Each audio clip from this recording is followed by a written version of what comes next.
Assalamualaikum dan salam sejahtera. Anda bersama saya Cikgu Afiq. Pada hari ini kita akan belajar subjek matematik ikatan 2, topik 2 iaitu pemfaktoran dan pecahan algebra. Baik, kita punya objektif pembelajaran pada hari ini ialah pemfaktoran ungkapan algebra menggunakan kaedah faktor sepunya dalam 4 sebutan.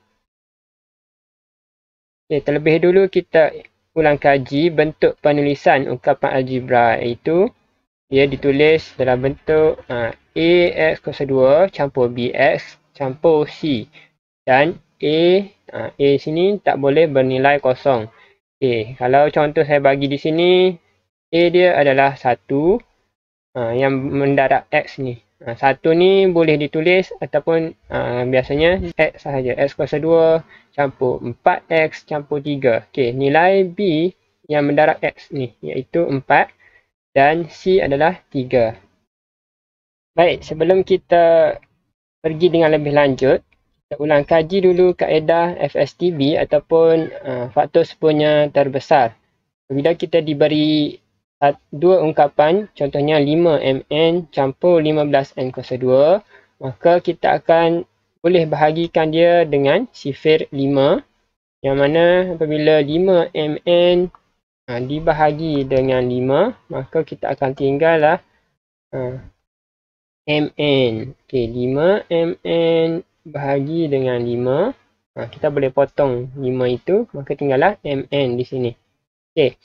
Seterusnya 15n kuasa 2 bahagi dengan 5, maka kita boleh potong yang satu di sini, maka akan tinggallah 3n kuasa 2 seperti yang ditulis di sini. Okay, bila macam itu, kita masih boleh bahagikan dia dengan n. So kita letak dekat sini n, potong, maka akan tinggal m, dan so 3n kuasa 2, kita boleh juga bahagi dengan n. Kita potong, kita akan tinggallah 3n. Dan jawapan akhir sekali, kita tulis seperti yang dinyatakan di bawah ini, iaitu 5n kurungan m campur 3n. Mana 5n di sini diambil daripada 5 darab n lah. Okay. Baik, jom kita masuk kepada pembelajaran kita hari ini, iaitu cara mudah pemfaktoran menggunakan faktor sepunya dalam 4 sebutan. Okay, kenapa disebut 4 sebutan? Okay, kita tengok untuk contoh situasi yang pertama apabila A sama dengan 1. Okay, diberi persamaan tadi 1x kuasa 2 campur 4x campur 3. Mana nilai perkali bagi x kuasa 2 ini adalah 1. Okay. Daripada bentuk asal dia ada 3 ungkapan, kita pecahkan dia jadi 4 ungkapan macam ni. Okay, macam mana boleh terjadinya 4 ungkapan macam ini? Okay, dia hampir sama dengan kaedah darab silang yang mana kita gunakan kotak ataupun rumah. Jadi dalam kotak, bagi saya senang sini saya buat kotak. Okay, kotak pertama ini adalah untuk kita cari nilai A darab C. Okay, nilai A kita adalah 1. C kita adalah 3. Maka kita darabkan 3 dan kita senaraikan juga beberapa nilai lain yang boleh digunakan untuk mencari nilai 3. Contohnya negatif 1 darab negatif 3, yang mana apabila nombor negatif jumpa negatif ataupun simbol yang sama, maka dia akan jadi positif. Dan 1 darab 3 maka akan hasilkan juga 3. Dan di kotak B ni pula, kita nak guna pasangan nombor ataupun dua nombor yang darab tadi, yang apabila kita tambah, dia akan menghasilkan nilai B. Nilai B ni, contoh di sini 4. Okay, kita tengok contoh yang pertama ini, 1 darab 3 akan hasilkan 3. Dan apabila kita tambah dua nombor tadi, 1 tambah 3, dia akan menghasilkan 4. Yang mana 4 di sini sama dengan nilai B. Jadi, kita ambil 1 dan 3 ini, kita pecahkan dia jadi dua nombor lah. Daripada 4x tu, 1x campur 3x. Alright. Baik, daripada sini kita boleh lihat, saya buat satu garisan warna biru, satu garisan warna merah. Yang mana garisan biru ini akan kita gunakan kaedah FSTB untuk cari faktor. Kita keluarkan yang mana nilai yang sama ataupun perkali yang dapat kita keluarkan. Okay, contohnya 1x kuasa 2 campur 1x. Yang mana yang sama? Mestilah x. Sebab bila kita darab balik x darab x, maka akan hasilkan x kuasa 2. X darab 1 akan menghasilkan 1x. Okay, selesai yang pertama garisan biru ini, kita tengok pasangan ataupun garisan yang kedua warna merah ini. Yang mana yang kita boleh keluarkan faktor? Mestilah nombor 3. Kita keluarkan 3, maka akan tinggal dalam kurungan ini x campur 1. Ya, yang saya warna merahkan itu adalah faktor daripada nombor yang line merah inilah, dan yang merah depan ni untuk line biru ni. Baik, kalau kita boleh perhatikan dalam kurungan ini, yang pertama dan kurungan kedua, kebiasaannya dia ada nilai yang sama lah. X campur 1, yang kedua pun ada x campur 1. Okey. Daripada situ, saya buat garis hijau untuk apa?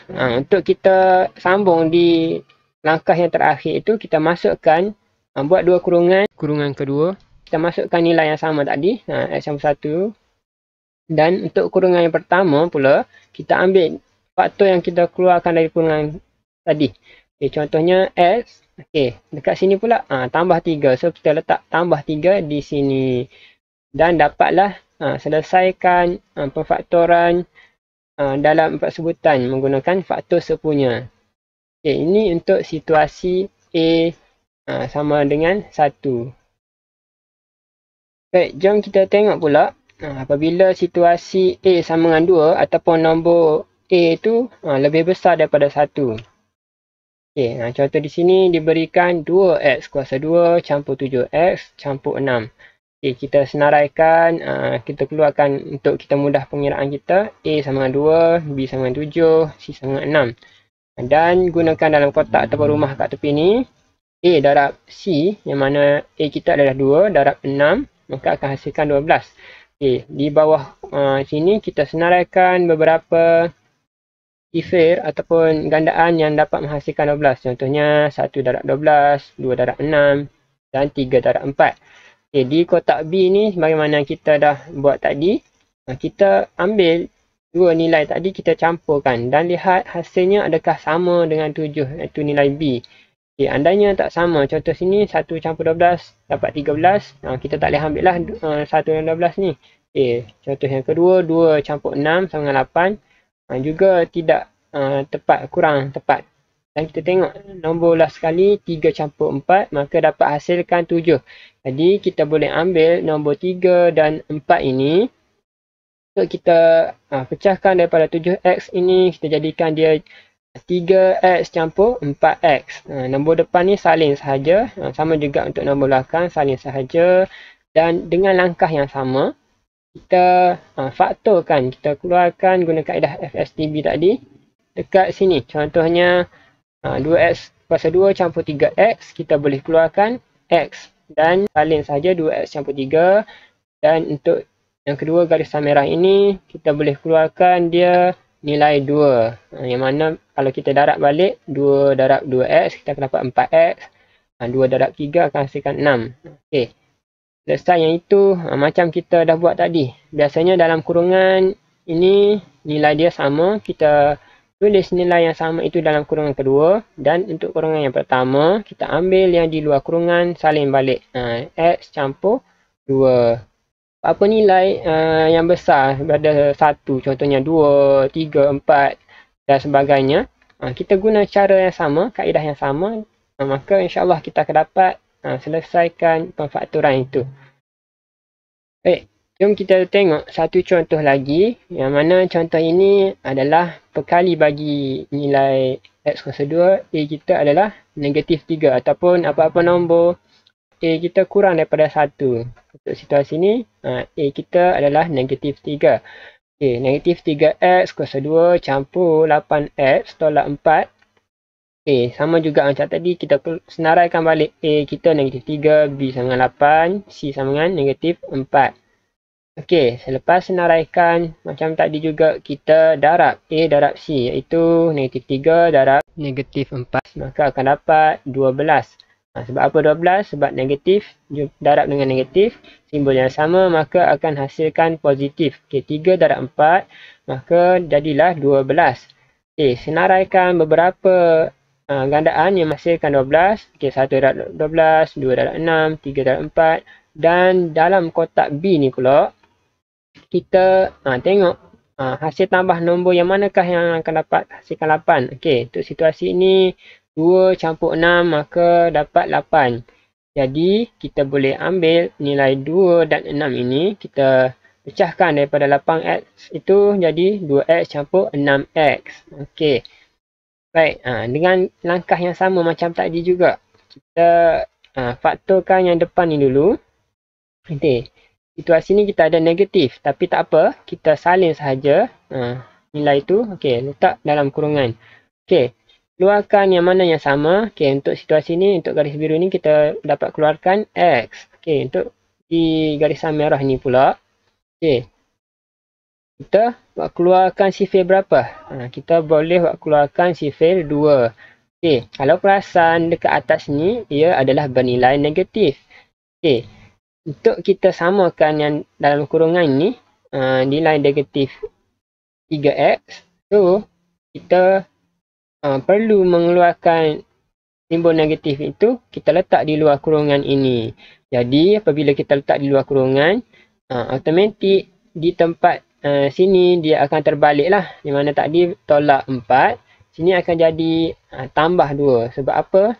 Sebab nanti bila kita darab balik, contohnya negatif 2 darab positif 2, maka kita akan dapat negatif 4.